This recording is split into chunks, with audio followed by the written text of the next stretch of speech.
दुख हर किसी के जीवन में है। अगर ठीक से देखें तो सारे संसार में कोई एक व्यक्ति को ढूंढना मुश्किल है जो कह सके मुझे कोई दुख नहीं। किसी को पैसे का दुख तो किसी के पास परिवार का दुख, कोई रिश्ते से दुखी तो कोई दुश्मन से दुखी। कुछ लोग ऐसे भी मिल जाएंगे जो अपनी खराब परिस्थितियों को लेकर हमेशा दुखी और चिंतित रहते हैं, और इन सब का जिम्मेदार आप खुद होते हैं। आपके अज्ञान के कारण ही दुख पैदा होता है, क्योंकि आप परिस्थिति से लड़ना नहीं जानते, सिर्फ किस्मत को कोसना जानते हैं। परिस्थितियां विपरीत हो तो कुछ लोग टूट जाते हैं और कुछ लोग रिकॉर्ड भी तोड़ देते हैं। हमारी सभी उंगलियां लंबाई में बराबर नहीं होती है, किंतु जब वे मुड़ती है तो बराबर दिखती है। इसी प्रकार यदि हम किन्हीं परिस्थितियों में थोड़ा सा झुक जाते हैं या तालमेल बिठा लेते हैं तो जिंदगी बहुत आसान व आनंदित हो जाती है। जो परिस्थिति से लड़ा है वही तो जीवन में आगे बढ़ा है। जिसने किस्मत को कोसा है वह वहीं का वहीं खड़ा है।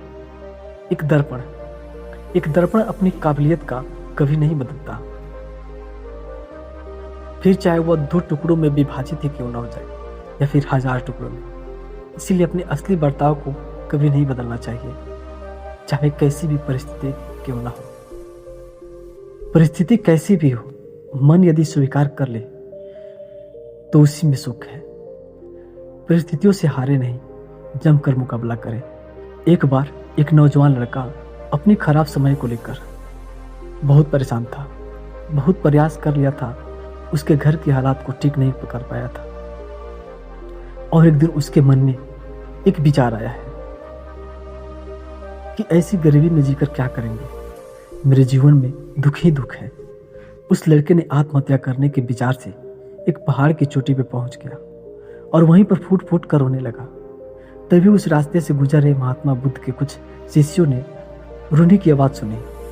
उस लड़के को रोता हुआ देखकर रोने का कारण पूछे तो उसने अपनी सारी बातें बताई और बोला, हे महात्मा, अब मैं मरना चाहता हूँ।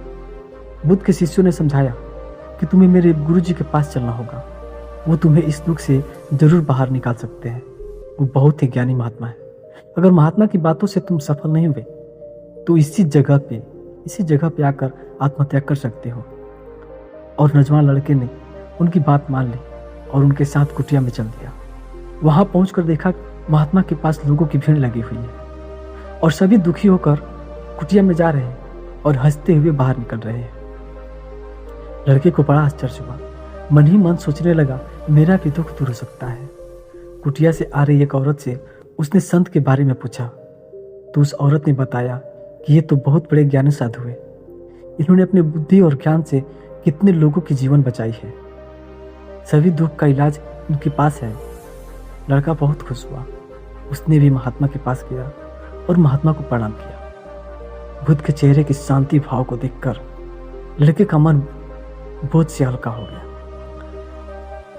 महात्मा ने लड़के से दुख का कारण पूछा तो लड़के ने अपनी सारी परिस्थिति और घटनाएं बुद्ध को बता दी और बोला, महात्मा, मुझे अब जीने का कोई मार्ग नहीं बचा है, मैं मरना चाहता हूँ।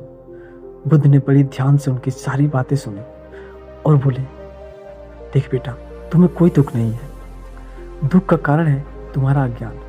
तुम बुद्धिमानी से विकट परिस्थिति में लड़ना नहीं जानते, इसीलिए तुम्हारा जीवन दुखों की बोझ से दब गया है। मेरी बातें ध्यान से सुनो। सिंगापुर गांव में एक चालाक चोर रहता था। वह इतनी सफाई से चोरी करता था कि किसी की पकड़ में नहीं आता था। लोगों का मानना था कि वो किसी की आंख में काजल भी चोरी कर सकता है तो भी किसी को भनक नहीं लगेगी। गांव में चोरी करते करते अब उसे बोरियत होने लगी थी। वो दूसरे चोरों के बीच अपनी धाक जमाना चाहता था। उसने सोचा कि क्यों न राजधानी जाकर राजमहल में सेंध मारी जाए, इससे दूसरों के चोरों के बीच उसका रुतबा बढ़ेगा। यह सोचकर वह राजधानी आ गया। अब समस्या वह थी कि चोरी राजमहल में कैसे की जाए।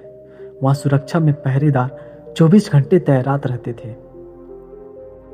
कई दिनों तक रेकी करने के बाद उसने ध्यान दिया कि महल के ऊपर जो घंटी लगी है वह समय बताने के लिए हर घंटे बजती है। चोर के दिमाग में एक विचार आया। चोर रात में कुछ लोहे के कीले और हथौड़े लेकर राजमहल पहुंचा। और जैसे ही घंटी बजती वह दीवार पर एक कील ठोक देता। इससे घंटी की आवाज भी हथौड़े की आवाज दब जाती थी और किसी को पता भी नहीं चलता। इस तरह उसने 12 कीलें ठोक दी। उन कीलों के सहारे वह राजमहल में दाखिल हो गया और हीरे जवाहरात चोरी करके वहां से रफू चक्कर हो गया। अगले दिन जब राजा को चोरी का पता चला तो उसे यह जानकर बड़ी हैरानी हुई कि इतनी सुरक्षा के बावजूद भी कैसे कोई राजमहल से चोरी कर सकता है। राजा ने नगर के सभी सिपाही संख्या बढ़ाने का आदेश दिया और कहा कि कोई भी व्यक्ति रात में घूमता नजर आए तो चोर समझकर गिरफ्तार कर लिया जाए। दरबार में ऐलान के वक्त चोर भी भेष बदलकर वहां मौजूद था। उसने चालाकी से पता लगा लिया कि कौन कौन से सिपाही इस काम के लिए चुने गए हैं। उसने उन सिपाहियों के घर का पता लगाया और साधु का भेष धारण करके उनके घर पहुंच गया। वहां उसने पाया कि सभी सिपाहियों की पत्नियां चाहती थी कि उनका ही पति चोर को पकड़े। इस बात का फायदा उठाते हुए उसने सभी की पत्नियों को कहा कि पूरी रात तुम्हारे पति चोर की तलाश में बाहर रहेंगे। इस बीच चोर तुम्हारे पति का भेष धारण कर घर में घुसने की कोशिश करेगा। भले ही वह तुम्हारे पति की आवाज निकाले, लेकिन तुम उसे अंदर मत आने देना और गर्म कोयला फेंकना। इससे चोर घायल हो जाएगा और पकड़ा जाएगा।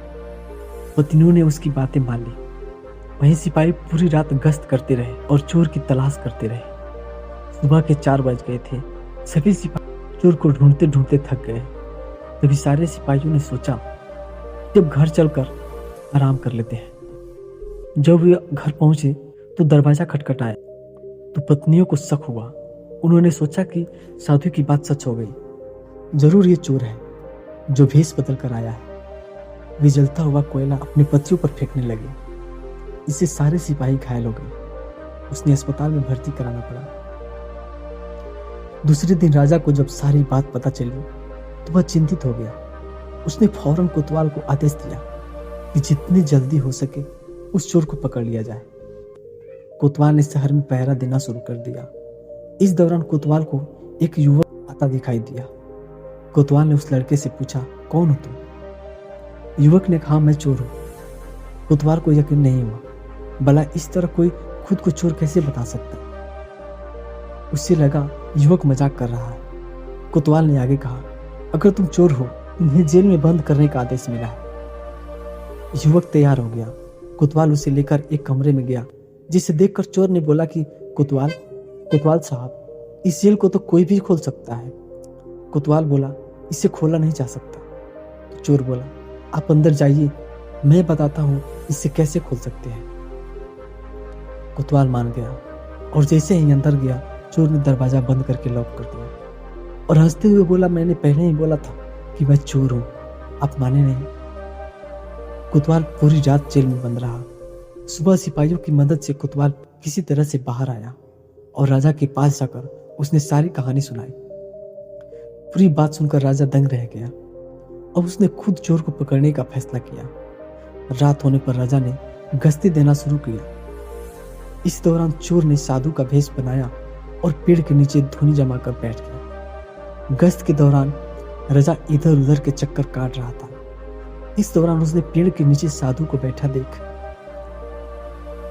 उसने पूछा कि बाबा, इधर से किसी अजनबी इंसान को जाते देखा है? साधु के भेष में बैठा चोर बोला कि मैं ध्यान में था इसलिए देख नहीं पाया। इस दौरान राजा को एक विचार आया। उसने तय किया कि वह साधु की पोशाक पहनकर पेड़ के नीचे बैठकर नजर रखेगा और साधु को अपने कपड़े पहना देगा ताकि वह नगर के चक्कर लगा सके। पहले तो चोर इस बात पर राजी नहीं हुआ, लेकिन काफी चर्चा के बाद वह राजा के कपड़े पहनने के लिए राजी हो गया। राजा साधु के भेष में पेड़ के नीचे बैठ गया। चोर ने राजा के कपड़े पहने, घोड़े पर बैठा और महल में जाकर आराम से सो गया। जब पूरी रात गुजर गई, सुबह के 4 बजे के करीब राजा को लगा कि साधु तो अब तक लौटा नहीं और न ही कोई अजनबी इस रास्ते से गुजरा। तो उसने महल लौट कर जाने का फैसला किया। जब वह महल के फाटक के पास पहुंचा, पहरेदारों ने सोचा कि राजा तो काफी पहले महल आ चुके हैं, ये जरूर कोई बहरूपिया है। उन्होंने राजा को बहरूपिया समझकर जेल में डाल दिया। इस संतरी ने राजा को पहचाना और जेल से बाहर निकाला। वह राजा के पैरों में गिरकर माफी मांगने लगा। राजा ने उसे माफ कर दिया। राजा ने महल पहुंचकर देखा कि चोर रात भर उसके बिस्तर पर सोया और उसी की पोशाक में फरार हो गया।